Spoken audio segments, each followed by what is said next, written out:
Data ringkas, fakta jelas tanpa ribet.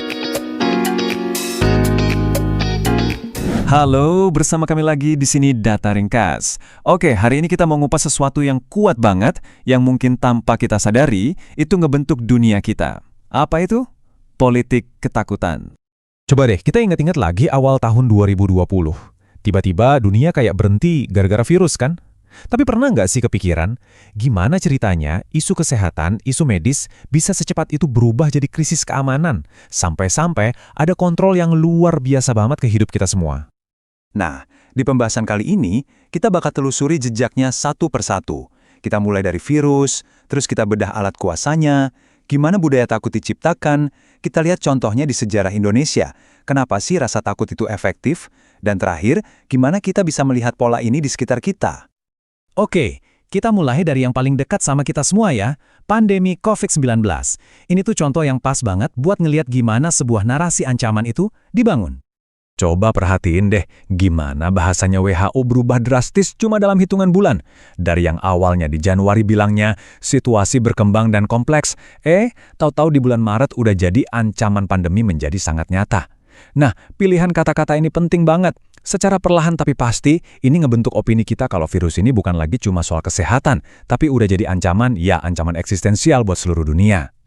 Perubahan dari isu kesehatan jadi isu keamanan global ini bukan kebetulan loh, ada prosesnya. Dan proses ini bisa kita pahami lewat dua konsep politik yang, wow, kuat banget. Yuk kita bedah bareng-bareng. Yang pertama namanya sekuritisasi. Gampangnya gini deh, bayangin ini kayak tombol darurat. Ada aktor yang punya kuasa, misalnya pemerintah atau organisasi dunia, yang bilang, hey, ini ancaman serius, bahaya banget. Saking bahayanya, tindakan-tindakan yang tadinya nggak normal, kayak lockdown atau pembatasan macam-macam, jadi dianggap wajar dan sah. Aturan main yang biasa seolah-olah di-pause dulu, karena ya keadaan darurat. Terus yang kedua, ada biopolitik. Ini idenya filsuf Michel Foucault. Intinya, ini adalah tentang gimana negara punya kuasa atas tubuh dan kehidupan kita sebagai warga negara. Waktu pemerintah mewajibkan kita pakai masker, ngatur siapa yang boleh keluar rumah, atau bahkan mandat vaksin. Nah, itu biopolitik lagi bekerja. Alasan keamanan dipakai buat masuk dan ngatur langsung ke kehidupan biologis kita. Nah, bagian ini nunjukin gimana kedua konsep tadi nyambung. Jadi ada WHO sebagai aktor sekuritisasi, mereka ngeluarin pernyataan-pernyataan yang makin lama makin bikin cemas kan? Pernyataan inilah yang jadi speech act, yang akhirnya bikin seluruh dunia yakin kalau ini beneran ancaman. Hasilnya, tindakan luar biasa kayak protokol kesehatan global yang ngatur hidup kita semua jadi sah-sah aja. Jadi kuncinya di sini adalah, ini tuh sebuah proses, bukan sesuatu yang terjadi gitu aja. Tapi tahu nggak, pakai rasa takut buat ngontrol orang tuh bukan hal baru. Ini tuh taktik klasik, strategi yang udah teruji dari zaman dulu buat ngumpulin massa dan nguatin kekuasaan. Dengerin deh kutipan ini, dari Hermann Göring, salah satu petinggi Nazi.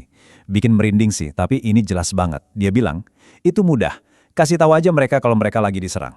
Cuma itu, ciptain narasi diserang, dan orang-orang yang ketakutan bakal nurut. Mereka bakal dukung agenda apapun. Sesimpel itu formulanya, dan sayangnya, ini masih kepake banget sampai sekarang. Bukan cuma dari masa lalu, pemikir zaman sekarang kayak Noam Chomsky juga ngomongin hal yang sama. Dia nyebutnya filter rasa takut. Jadi sengaja diciptain musuh, entah itu komunisme, terorisme, atau ya virus sekalipun. Tujuannya apa? Buat memanipulasi opini publik, biar kita semua jadi gampang nerima otoritas. Ujung-ujungnya selalu sama, kontrol.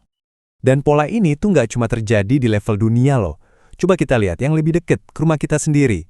Sejarah politik Indonesia itu, panggung yang penuh sama cerita penciptaan musuh bersama. Ini jadi alat kekuasaan yang dipakai lagi dan lagi. Coba kita lihat ya, di zaman Soekarno, ada Ganyang Malaysia buat ngalihin isu krisis ekonomi. Terus di zaman Soeharto, narasi anti-PKI itu kuat banget buat melegitimasi rezimnya. Sampai sekarang pun, di era yang lebih modern, ada aja kelompok-kelompok tertentu yang dicap sebagai ancaman. Jadi polanya kelihatan kan? Tiap era kayaknya punya musuh pilihan masing-masing.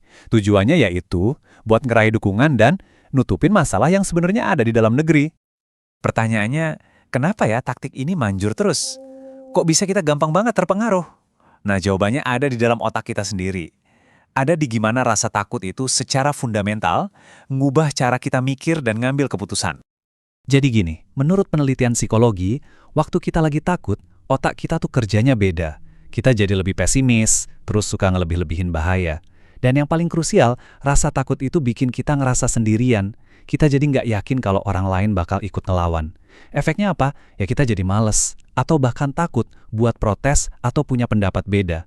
Rasanya lebih aman kalau diam aja.